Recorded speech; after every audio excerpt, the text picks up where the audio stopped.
Hey people, my name's Faith, and today it is December 1st, 2022. Now, I just want to say, I'm a young adult, you know what I mean? I'm aware of things that happened to me when I was a child and stuff like that, but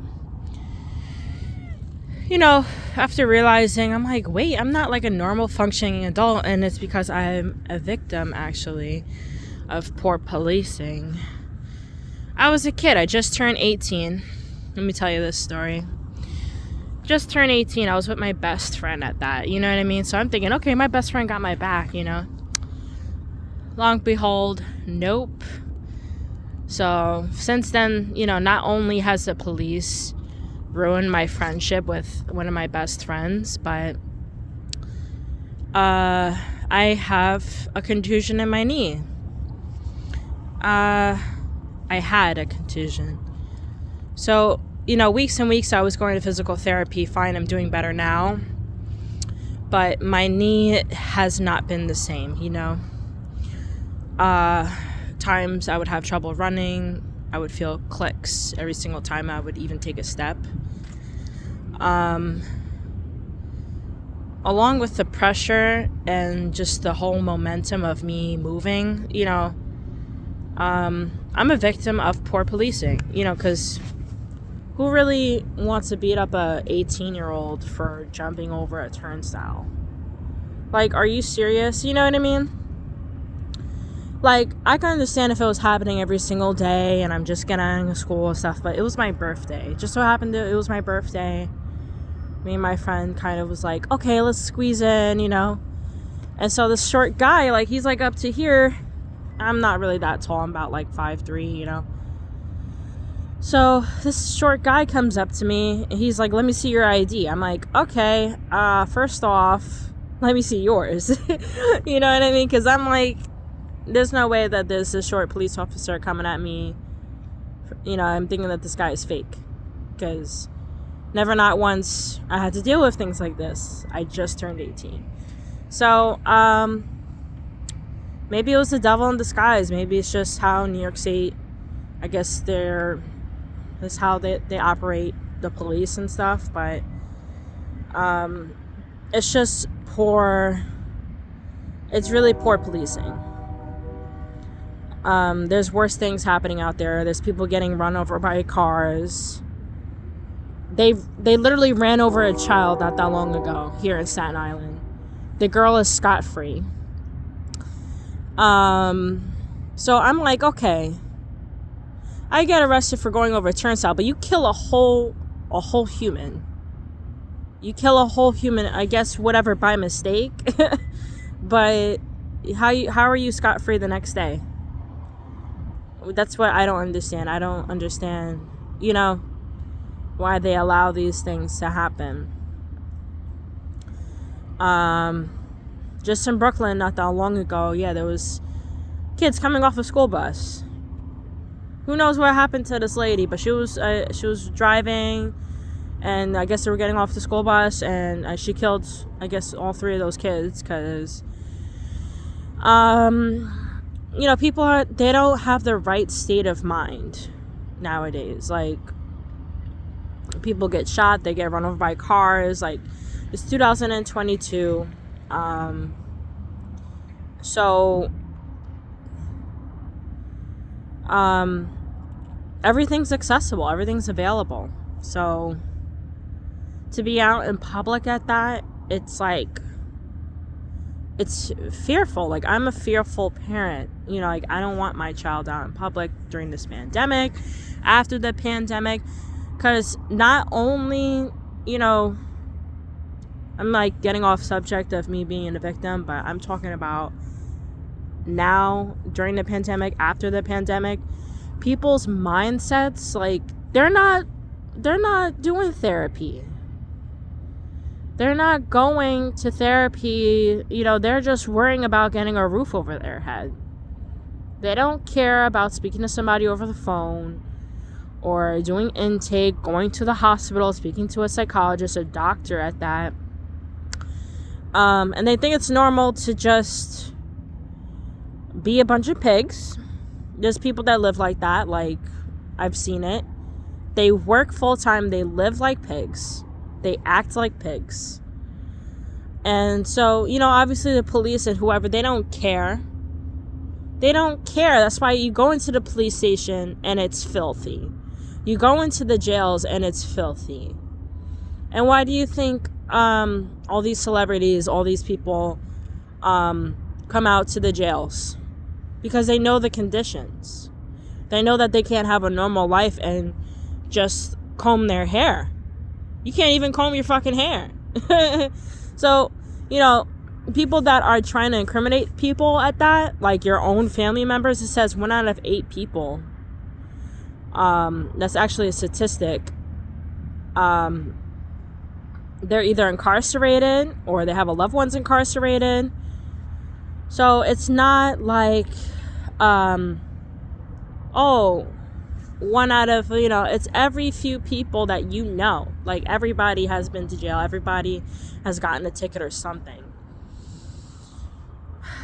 Yeah. So what they need to do, I'm speaking about this because I'm a young adult.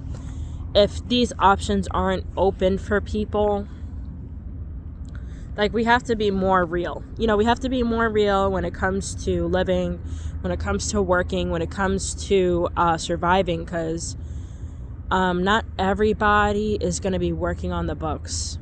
People work off the books.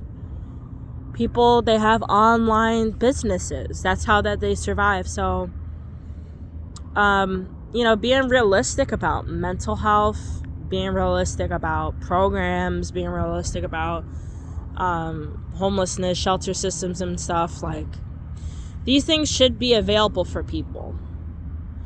Like having food and just going to the laundromat. Like, I've worked in a laundromat. I've dealt with people that didn't have enough to wash their fucking clothes. Like, they didn't have enough to wash their fucking clothes. And imagine if I was like that. You know what I mean? Like, there's people that don't have a support system, that they don't have a family, that they're living from paycheck to paycheck. They're even married also. They're going to church, they're going to school, they have all these other expenses, they're paying for their phone bill. So what happens to these people? You know what I mean? Like, there should be more programs available. There should be more community outreaches to these people, because I've seen people, they would throw out whole things of detergent just because they didn't like it. They'll throw out all these clothes, all whatever. They would have bags and bags of clothes they're just throwing out, donating.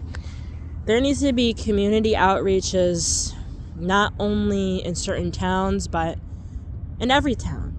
Because you don't know what people are going through. You don't know if they're a survivor of domestic violence.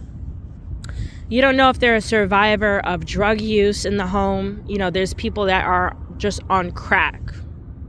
There's people that are doing heroin. There's people that are popping pills. There's people that are smoking, not giving a rat's ass about their family, not going to work, stuff like that.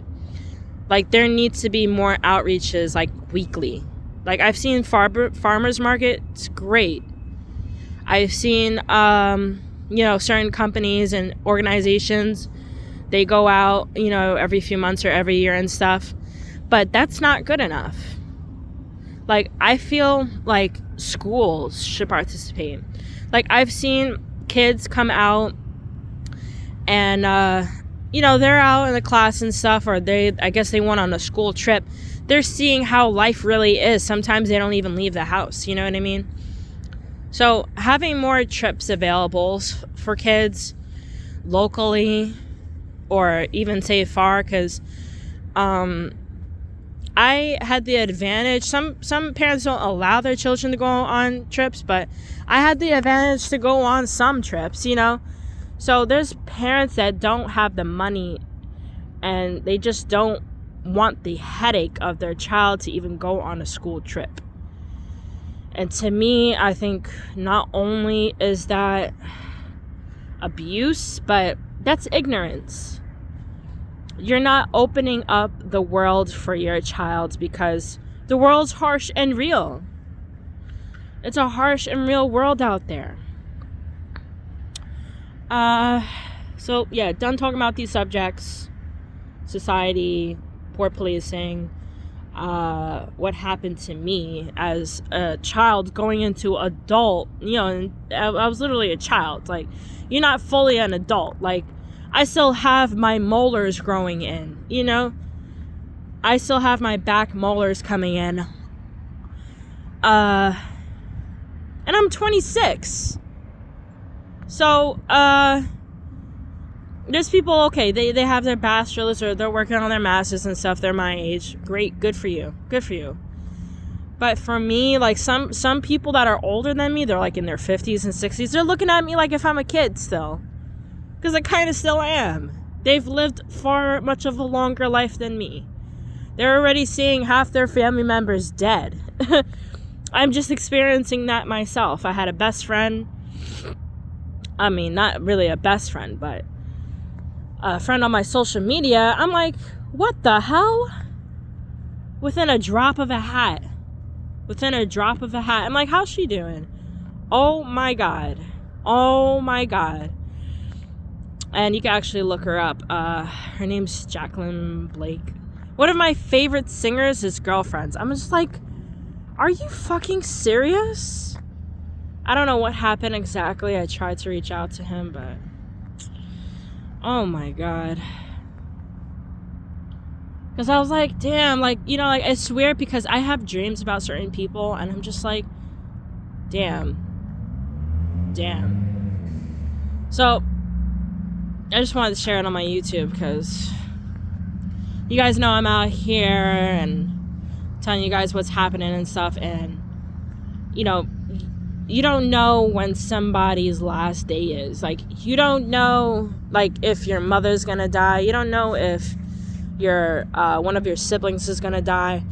And so people, they just take advantage of other people. You know what I mean? They don't appreciate life. I have family members that have cancer. I have family members that have died from sicknesses. All because the people around them, I blame the people around them.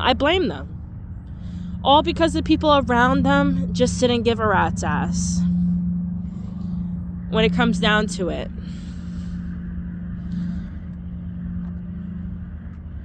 Because if your family loved you, if your friends loved you, they wouldn't allow you to go into that predicament where you're forcing yourself into being sick, having diseases, dying early, and then they live a fast life.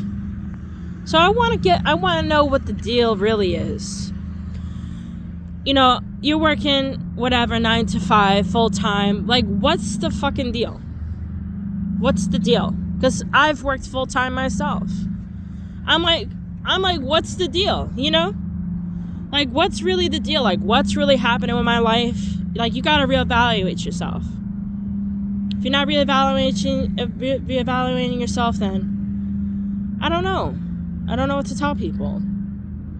But, automatically people, they just leave school, they leave college, they leave their other job, a 9 to 5 job. Then they I've had coworkers that are just like, oh, get all pissy and crazy. All because you can't work the early mornings till the mid-afternoons, you want to get pissy and crazy? Like, what kind of life do you have? Because I was there busting my ass at times, working nights. I would work doubles on the weekends. I would work overnights. Not because of what I wanted, but because I needed the fucking money. I was going to work any shift. I told him, I said, I could work your shift too, buddy. The fuck? You think I'm playing out here? You think I'm really playing? You don't want to work that shift? I told them, you don't want to work these shifts? I'll take your shifts. I'll work here every single day. I had bosses, I would tell them, I'm like, I would work doubles. You're fucking playing with me. You know what I mean? Sorry for cursing, but like, I've had jobs I worked 15-hour shifts. And yeah, legally you're entitled to an hour break. You're entitled to it. If you work an 8-hour shift, you're entitled to a 45-minute break. If you work 10 hours, you're entitled to a 1-hour break with 15-minute breaks in between. So if you have a disability, if you're a female, just coming out of child labor, at times I had to work and stuff, like, they would give me 15-minute breaks. You know, like, because in reality, I just got over having a child. And I still feel like, oh man, like, because your body is completely different now, you know? So, that's my TED Talk for today. At times, like people just don't really know where they are. But yet, they want to point the finger and say all these things, like, you know, like they're kids. There's adults that act like children, and it's sad. And they need to reevaluate themselves. They could have a roof over their head. They can have a great job, a high-paying job at that. People still act like kids. So, see you guys later in my next video. My name is Faith, and yeah, it's December 1st, Thursday, 2022. Have a good day. Bye.